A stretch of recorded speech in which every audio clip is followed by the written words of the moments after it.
Welcome to the slightly faster slow unpacking for Commander Legends. These will be faster because I will elaborate on some of the cards as opposed to all of them. Daunt Operative is a very simple yet elegant design that we could go into later, but are going to glance over for now because we will have a lot of doubles. Foundry Inspector is a very well known artifact creature that makes all artifacts cheaper and helps you storm off. He really helps with mass production, as the flavor says. And this is one of the cards that we could go into and make decks out of even. But still, we are going to go on to Aqueous Form, which makes you smooth like water and helps you learn from your opponents. I love how Slauamir made this water greatly fluid. And we will go into some art later as well. Skyraker Giant is a jealous giant that lets you kill dragons because they were higher than her. This is really interesting for a rich creature. Soul's Might is a card that lets you double the power and toughness of your creatures, which is really chunky and very much fun to play with. Now Defiant Salvager is something that we will go into, because this design of sacrificing artifacts and creatures is really interesting to me, and I think we could do a lot with building around this type of card. Defiant Salvager first sprang out to me because they are an Aetherborn.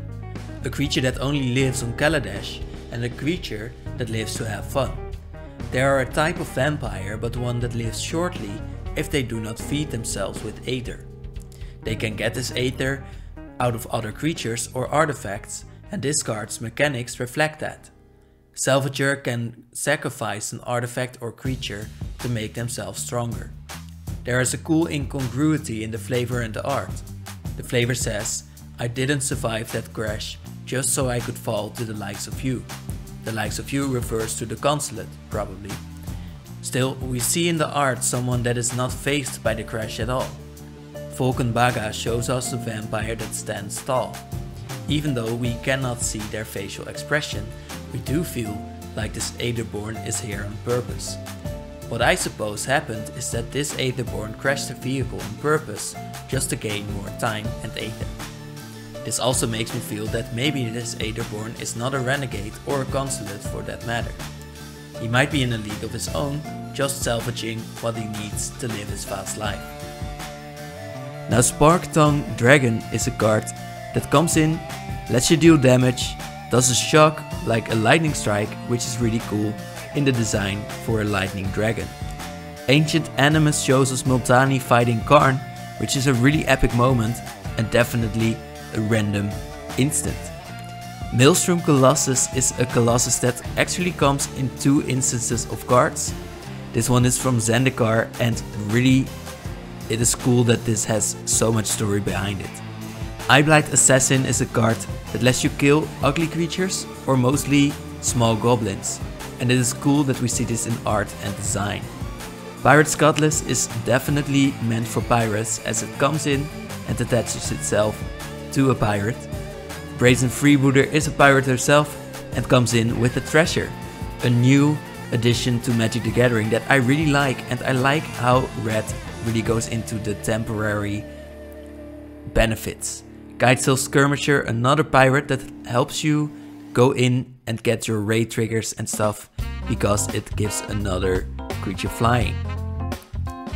Guidesail Skirmisher is interesting to me because of its art. This art by Siddharth Chaturvedi shows us some Ixalan pirates flying with ducks. And even though this is already pretty cool, I love another part of this card more. We can see the free and happy colors of the ducks' green heads, the beautiful blue peaceful sky, and the yellow of the sails and the ducks' beaks. This plays well with the brilliant smile of the first pirate, who for reference also wears the same yellow in his turban. We can see that pirates like to be free and like to have fun. Now this first pirate is still flying this thing, he just does so with his legs, a clever contraption. Now you have probably already noticed the sneaky pirate in the back, with the huge crossbow that is more hidden away. Because yes, at first these pirates like to have fun, but they are still very dangerous. I also love that because of the colors and the focus on the first man's smiles, we see that this creature is about the first pirate, giving the second one a ride. That is brilliant and brilliantly relevant for the mechanic of giving another creature flying. Great flavor, beautiful smile. Now Monstrous Onslaught is really interesting because it is such a big spell, and I think that is why we need to go into this and into the mechanic of just being a big creature. Big creature tribal has become more and more relevant over the last few years. I think this is awesome because it could give green its identity back. Right now it misses an identity because it is good at everything. If this would become the strongest part about green, that would be amazing. Let's say that green could only draw a little with a very large creature. Or like here, they can semi-board wipe with a really large Hydra, for example. Another great design choice is choosing a Hydra for this card.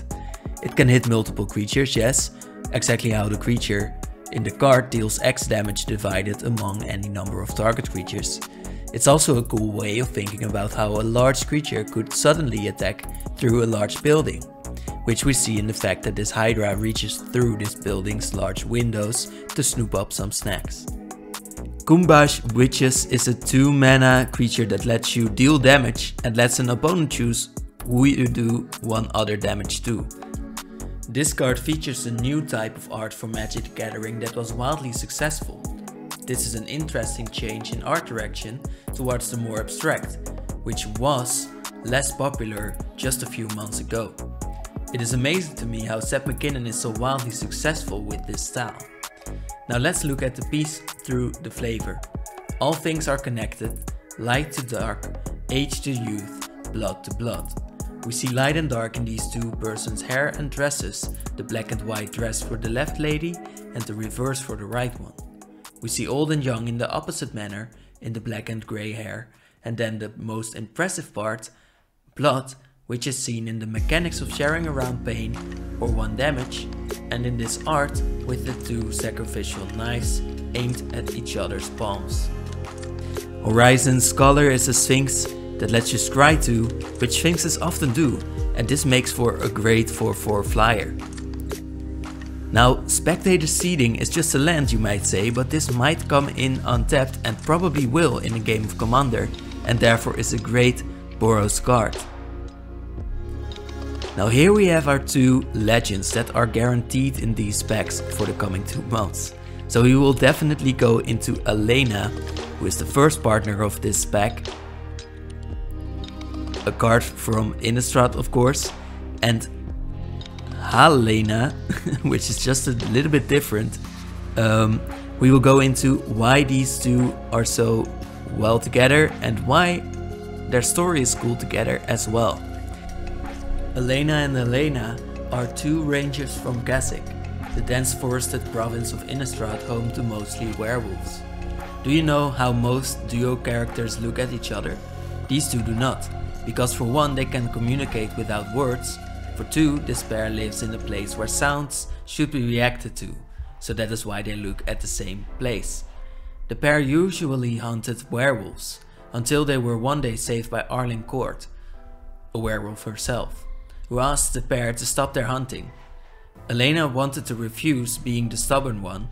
Helena wanted to know more, being the careful one, but also the one that had already felt its presence. Arlinn explained that something eldritch was coming. The presence of Emrakul, that would slowly take over the mind of Helena, meant that she would only be saved from the touch of her beloved Alena. The touch that could spur her on in the hunt saved her from Emrakul's tender grasp. It could also keep her sane. Like this, Helena and Alena would always have each other. Even against the most alluring Eldrazi, they would stay their own hunting selves. Then we have this Pellar's Capsule that might not seem too strong, but can really be a great artifact when you use it to destroy artifacts and enchantments in Boros. And then of course our token is a copy token, which is very flexible. Hey, first of all, thank you for watching, and I just wanted to say why I wanted to do some shorter videos. This is because I have a huge pack of Commander Legends packs and I want to go through them, but didn't want to make such a big stream out of it. So I would like to go through these, and I thought it would be cool if you would let me know which of the comments or, well, cards I didn't go into too much you think are really interesting, and we can discuss in the comments, or I could make another video out of those, maybe with some suggestions from you. So that would be really awesome.